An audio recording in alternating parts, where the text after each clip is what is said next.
To be honest, I'm disappointed with the flagship phones that have just been released this year.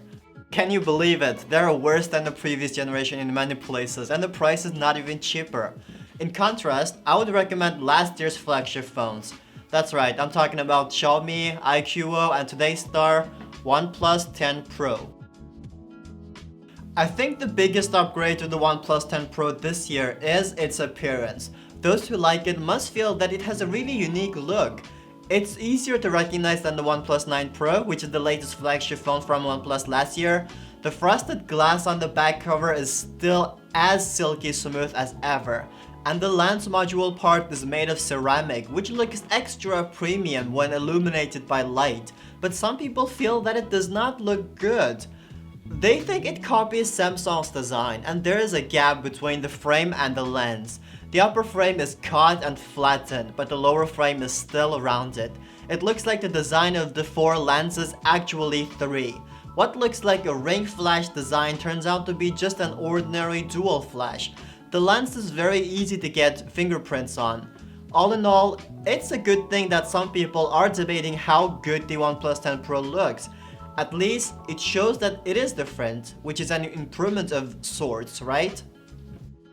OnePlus 10 Pro compared to last year's 9 Pro, the screen part is almost unchanged. Still 1440p resolution, 120Hz refresh rate, even the light emitting material is still the Samsung E4 material. Although the screen is still top level, bright and vivid, but the screen is not significantly off color when viewed obliquely.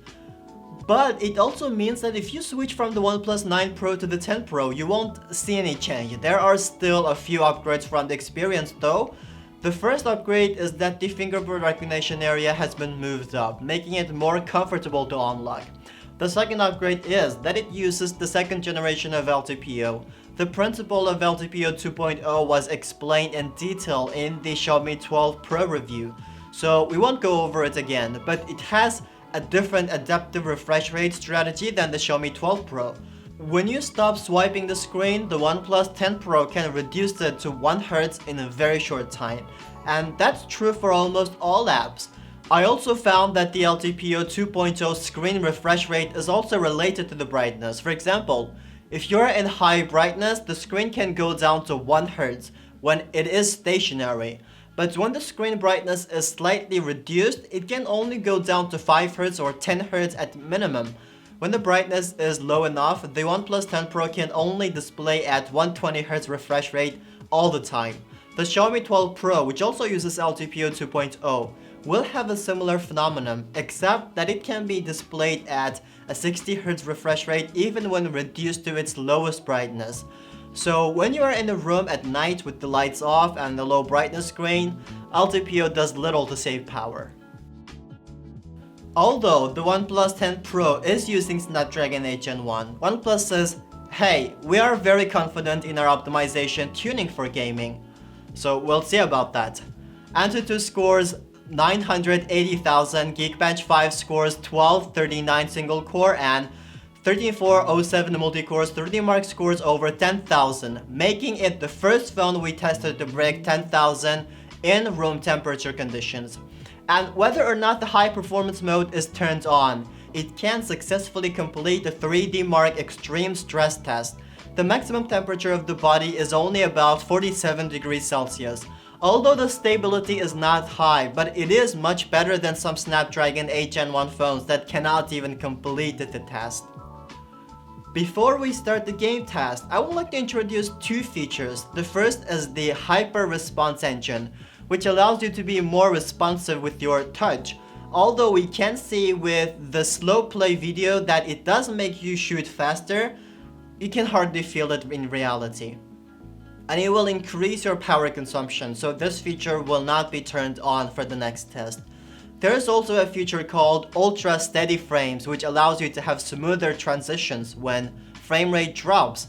This feature is also available on the OnePlus 9 RT and is a really good experience and will be turned on for the next game tests. PUBG is the same as ever and is not a threat to Snapdragon 8 Gen 1. Almost 60 frames per second all the way through. There was a big update to Genshin Impact recently. It boosted the highest resolution of all Snapdragon 8 Gen 1 phones, so we tested the Xiaomi 12 Pro's results before comparing them. As you can see, there is actually a big difference between the OnePlus 10 Pro and Xiaomi 12 Pro. The Xiaomi tends to keep the frame per second high, but lags more often. On the other hand, OnePlus lowered the average frame per second in order to reduce lag. However, the temperature difference between them is not much. Neither of them exceeds 50 degrees Celsius. Bright Rage both have strikingly similar gameplay strategy, with both going back and forth between 40 and 25 frames per second late in the game. The maximum temperature is close to 50 degrees Celsius. It seems that everyone performs pretty much the same for games that are not optimized. Based on the above test, I am quite satisfied with the gaming performance of the OnePlus 10 Pro. At least the more stable frame rate still results in a good gaming experience. The biggest step back for the OnePlus 10 Pro this year is the camera system. Let's compare the camera system of OnePlus 9 Pro. There is a monochrome camera missing, which is not a big deal. The biggest problem is the ultra-wide camera has been downgraded to the even weaker JN1. Last year, we did a comparison of flagship phones, and the OnePlus Pro had the best ultra-wide camera of the bunch last year. Can the OnePlus 10 Pro defend the honor? The answer is no. First of all, it's very difficult to take pictures with this 150-degree fisheye lens. This fisheye lens is very difficult to compose a picture. Its severe distortion will make all objects very strange, and your fingers are very easy to enter the picture, such as this photo. When I thought the shot was very good, I came home to look at the photos again. I found that the photos were all ruined by this finger.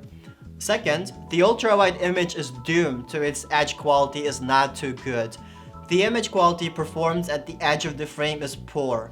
It's really a step backwards compared to the freeform lens of the 9 Pro.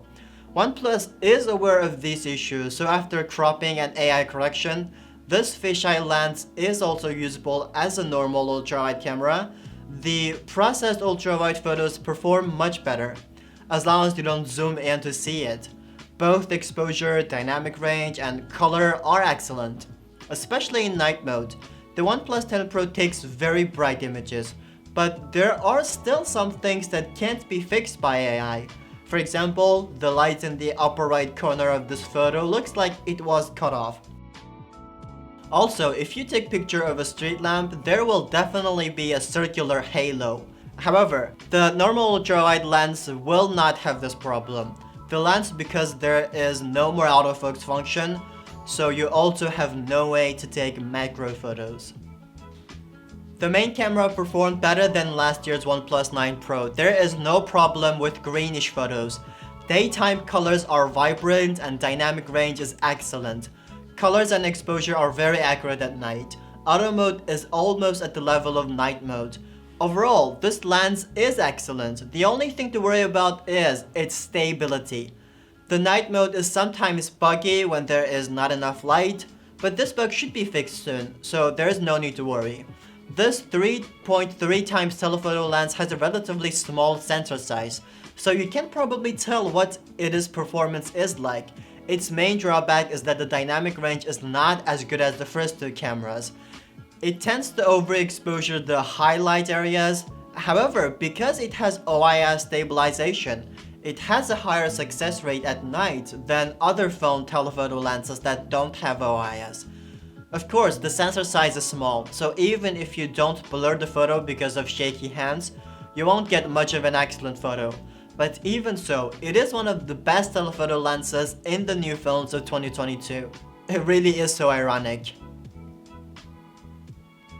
The main camera supports up to 8K 24 frame per second video recording. The ultra-wide lens supports up to 4K 30 frame per second, while the telephoto can only record 1080p videos. Probably considering the problem of poor image quality at the edges, the ultra-wide camera can't use 150-degree fisheye mode when recording videos. In fact, this mode is probably much more useful for video recording than for taking photos, because this view is very much like a sports camera like GoPro shot. Shooting first-person video will be very interesting.